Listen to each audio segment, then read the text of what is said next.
Right breaking చేస్తున్నాం. జమ్మూ కాశ్మీర్లోని కిష్తవార్లో cloud burst ఘటనలో సహాయక చర్యలు కొనసాగుతున్నాయి. ఈ ఘటనలో ఇప్పటి వరకు 61 మంది మృతి చెందినట్లు అధికారులు తెలియజేశారు. అలాగే 21 మృతదేహాలను గుర్తించగా 100 మందికి పైగా గల్లంతైనట్లు తెలియజేశారు. ఇప్పటి వరకు 167 మందిని రెస్క్యూ బృందాలు రక్షించగా వారిలో 38 మంది పరిస్థితి విషమంగా ఉందని అధికారులు తెలియజేశారు. ఇక మచైల్ మాతా యాత్ర సందర్భంగా క్లౌడ్ బర్స్ట్ సంభవించగా వేలాది మంది భక్తులు కొట్టుకుపోయారు. అలాగే వరదలో బస్సులు, టెంట్లు, లాగర్లు, దుకాణాలు సైతం కొట్టుకుపోయాయి. రైట్, ఇదే అంశానికి సంబంధించి మరిన్ని డీటెయిల్స్ మా నేషనల్ బ్యూరో చీఫ్ కళ అందిస్తారు. కళ, చెప్పండి, ప్రస్తుతం పరిస్థితి ఎలా ఉంది? ఈ క్లౌడ్ బస్ట్ కారణంగా కూడా ఇప్పటివరకు ఎంతమంది గల్లంతయ్యారు? దాదాపు సహాయక చర్యలు ఎలా కొనసాగుతున్నాయి?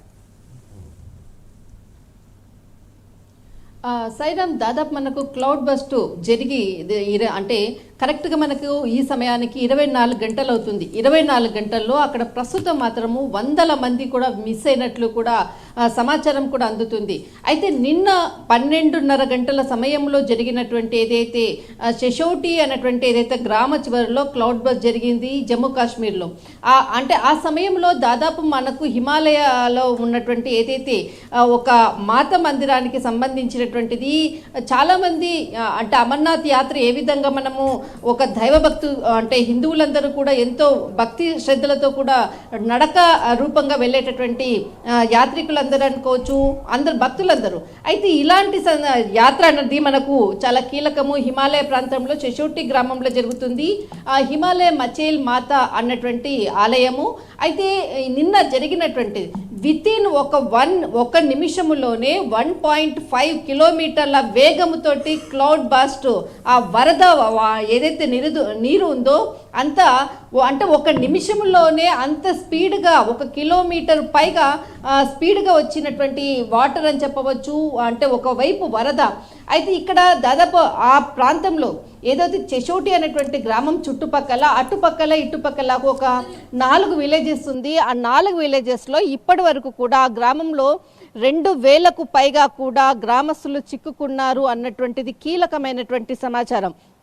వారిని కాపాడేటటువంటి ప్రయత్నం కూడా ఒకవైపు జరుగుతూ ఉంది. మరొక వైపు ఏదైతే ప్రభుత్వం నిన్న జరిగినటువంటి సంఘటన జరగగానే అటు ప్రధాని నరేంద్ర మోడీ కూడా, తర్వాత ఏదైతే అక్కడ ప్రభుత్వం ఒమర్ అబ్దుల్లా కూడా, తర్వాత ఎల్జీ సిన్హా కూడా దీనిపై స్పందించడం జరిగింది. సహాయక చర్యలు అందించాలంటూ కూడా ఆదేశాలు కూడా జారీ చేయడం జరిగింది.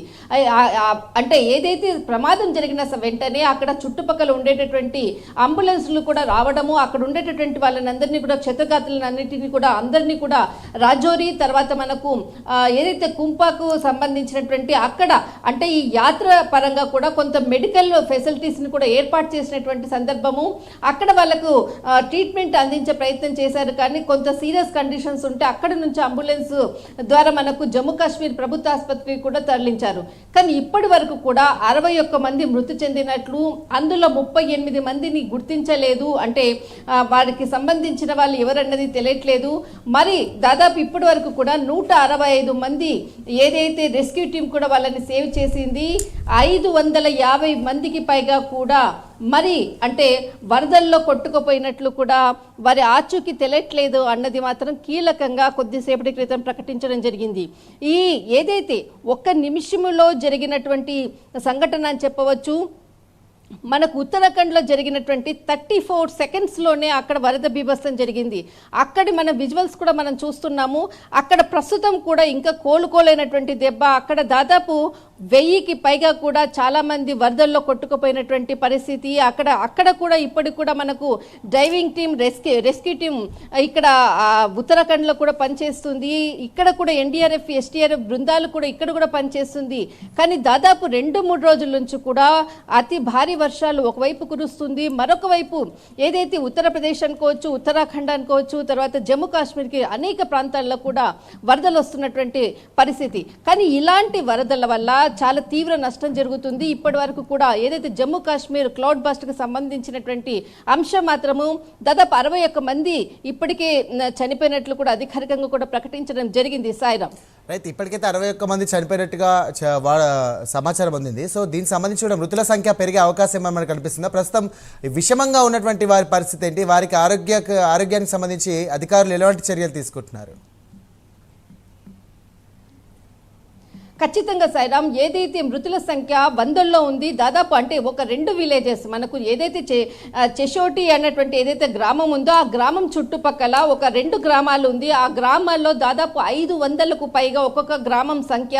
వారందరూ కూడా ఇప్పుడు వరదల్లో చిక్కుకున్నారు. వారిని బయటికి తీసుకొచ్చేటటువంటి ప్రయత్నం ఒకవైపు ముమ్మర ప్రయత్నాలు కూడా జరుగుతుంది. కానీ ఒకవైపు వరద నీరు ఉధృతంగా ప్రవహిస్తుంది, ఒకవైపు భారీ వర్షాలు కూడా అంటే అక్కడ కురుస్తున్నటువంటి పరిస్థితి.